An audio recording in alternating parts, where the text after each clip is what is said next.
Hey, welcome to Skylar's Real Reviews. Today we're going to be diving into the movie 13 Lives. The movie 13 Lives is based off true events that happened in the summer of 2018 in Thailand. A soccer team of young boys decided to go explore this local cave of theirs on their way home from soccer practice. While they were inside the cave exploring, the rain started to come. The cave eventually becomes flooded to the point where they are unable to exit the cave due to the water buildup inside. Time goes by and the local authorities are alerted, and this starts the rescue mission to get these boys out of this cave in the best way possible. So here's a schematic of the cave. This is called the Tham Luang Cave, located in northern Thailand. After 17 days of intensive global search efforts, a pair of British cave divers located the team alive on a raised, muddy ledge. Facing dropping oxygen levels and impending storms, an elite international diving team executed a high-risk rescue.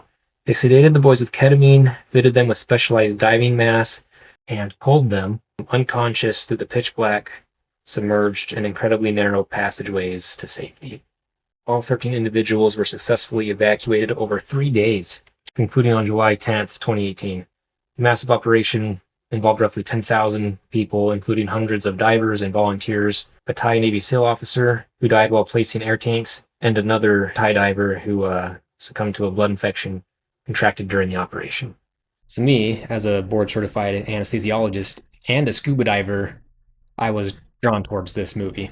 All right, so what are their options here? It's monsoon season. The rain's not going to let up anytime soon, so they can't really wait it out. They'll be stuck in there too long. Oxygen levels are decreasing. They're inside this little chamber. Not sure exactly how big it is, but oxygen is consumed, carbon dioxide is exhaled, and that can only last for so long before the oxygen levels drop to a point that won't sustain life anymore. So why did this soccer team need to be anesthetized in order to get out of this cave? Well, it has to do with panic. I bet most of you can't even get an MRI without wanting some sort of sedation. Now imagine being underwater for 3 hours in a dark, cold cave. You're passing through these very narrow passageways, often narrow enough to where your body can barely squeeze through one at a time. These kids would have panicked. Panic is bad. Panicking underwater is probably the worst thing you could do. The kids would have been a danger to themselves and the rescuers at the same time. Restraints were also used in order to physically restrain the kids from grabbing, pulling, in the event that they did become conscious during the extraction.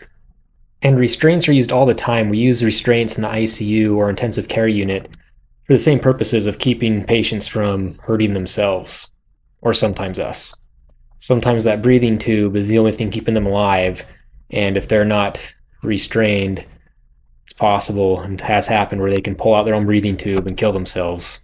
So why was ketamine used? Well, ketamine is a very interesting drug.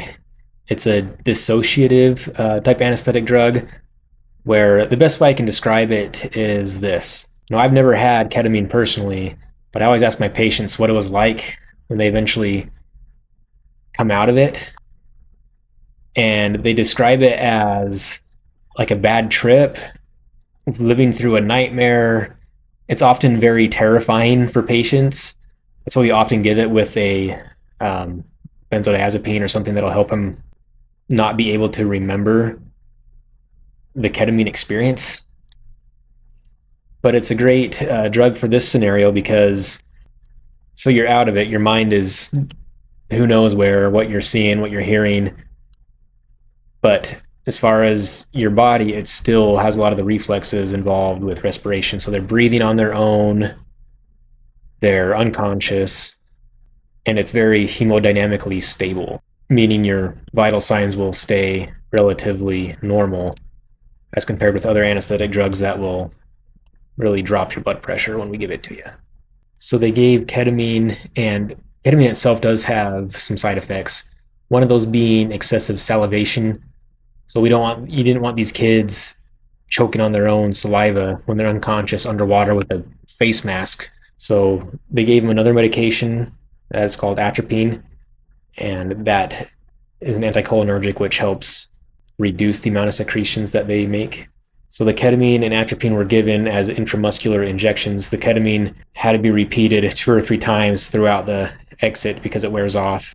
The kids were also given an oral Xanax beforehand to try to help calm them down and so they wouldn't remember as much of this traumatic experience. All right, thanks for making it to the end and sticking with Skylar's Real Reviews.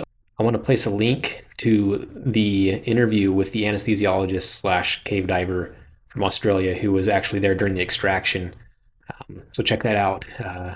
And thanks for watching Skylar's Real Reviews.